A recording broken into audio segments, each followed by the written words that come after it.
비유동 부채에 대해서 분기 연수를 보도록 할게요. 첫 번째 문제 보시면 주식회사 덕산과 사무실 임대차 계약을 맺고 임대보증금, 이것은 비유동 부채가 되는 거죠. 1,500만 원 중 500만 원은 덕산 발행 당좌 수표로 받고 현금이 되고, 그 다음에 나머지는 월말에 집행받기로 했다, 이렇게 돼 있어요. 따라서 대변의 임대보증금은 채무니까 거래처를 나중에 입력해야 됩니다. 그리고 당좌 수표는 바로 현금화가 가능하기 때문에 현금으로 회계 처리하고, 그리고 월말에 지급받기로 했다, 이것은 상거래 이해 채무가 되는 거죠. 임차인 입장에서는 어떻게 되는 겁니까? 차변의 임차 보증금 1,500만 원, 그리고 당좌 수표로 발행한 거죠. 따라서 대변의 당좌예금, 그리고 미지급금, 이렇게 회계 처리하시면 되는 겁니다. 두 번째, 퇴직급여 충당 부채를 설정하는 문제가 나왔습니다. 그러면서 퇴직급여 추계액하고 퇴직급여 충당 부채 잔액 설정 전 잔액이 되는 거죠. 따라서 보증법에 따라서 회계 처리하시면 되는 겁니다. 생산부는 500만 원, 그리고 관리부는 1,100만 원 추가 설정하시면 되는 거죠. 따라서 차변의 퇴직급여 제조경비, 그 다음에 판관비 1,100만 원, 그리고 대변의 퇴직급여 충당 부채 1,600만 원, 이렇게 회계 처리하면 되겠습니다.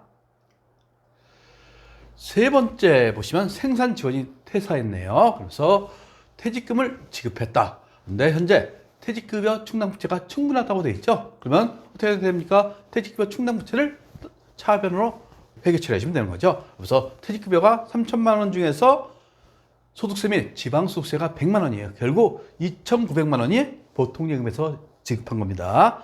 따라서 차변의 퇴직급여 충당부채 3,000만 원, 그리고 세금은 예수금 하면서 대변의 보통예금, 이렇게 회계 처리하시면 되겠습니다. 네 번째 보시면 보고기간 말 현재 우리은행으로부터 차입한 장기채입금 1억 원, 만기가 내년이라고 되어 있죠. 이럴 때 우리는 뭘 해야 된다고요? 유동성 대체를 해야 됩니다. 그리고 내년에 상환할 예정이다 하니까 차변의 장기채입금 1억 원, 대변의 유동성 장기부채, 이렇게 유동성 대체를 하는 분기를 해야 됩니다.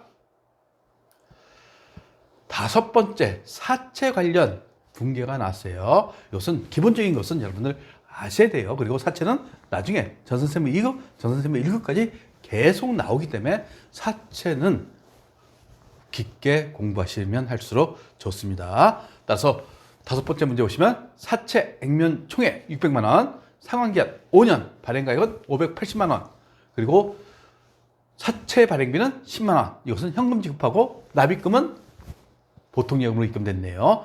결국 발행가액은 사채 발행비를 차감해야겠죠. 따라서 580만 원에서 10만 원 차감한 570만 원이 발행가액이 되고, 액면가액은 얼마? 600만 원이죠. 액면총액 600만 원. 따라서 30만 원 할인 발행됐어요.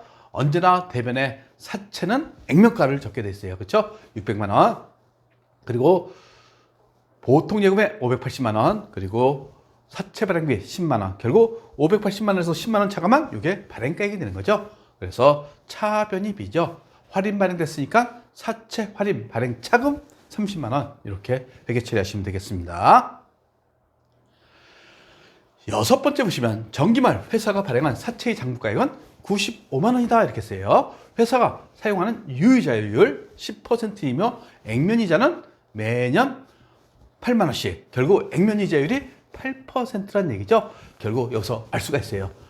유의자는 10%, 액면이자율은 8%니까 할인 발행된 겁니다. 그러니까 사채 할인 발행 차금 상각액 15,000원 나왔죠.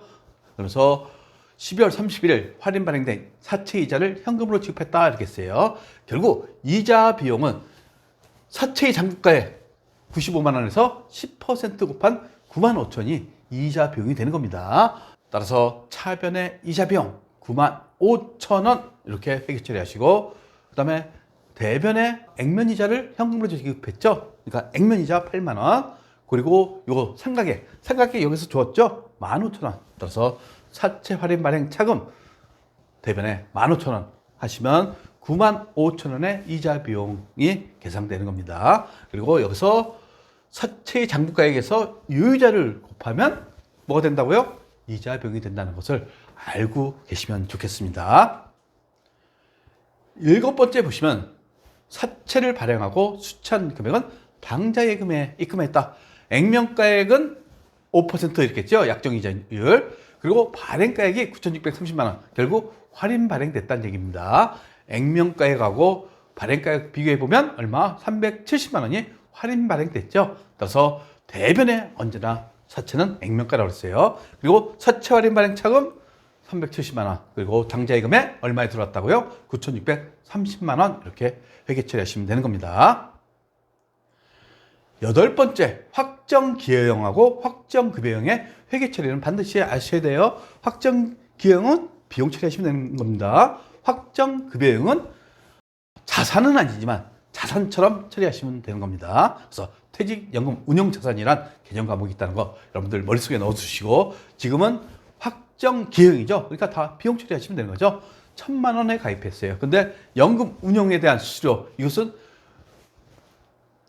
은행이나 보험회사가 먹는 수입이 되는 거죠. 따라서 이것은 회사 입장에서는 비용이 되는 겁니다. 이것은 판매하고 관리비죠. 영업비용으로 보게 돼 있어요. 따라서 퇴직급여 판관비 950만 원, 수수료 비용 50만 원 하고 대변의 보통 예금 1,000만 원이 되는 겁니다. 9번째 문제 보도록 할게요.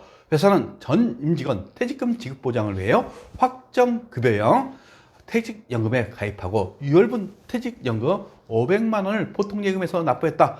이것을 얘기했죠. 확정기여형은 비용 처리, 확정급여형은 퇴직연금 운용자산이라는 자산은 아니지만 자산처럼 회계 처리하시면 되는 겁니다. 따라서 차변의 퇴직연금 운용자산 500만 원, 그리고 대변의 보통예금 500만 원 이렇게 하시면 되겠죠. 따라서 확정기여형하고 확정급여형의 회계 처리를 아셔야 됩니다. 이것도 전산세무 1급까지 계속 출제되는 경향이 있습니다. 구독과 좋아요는 우리에게 큰 힘이 됩니다.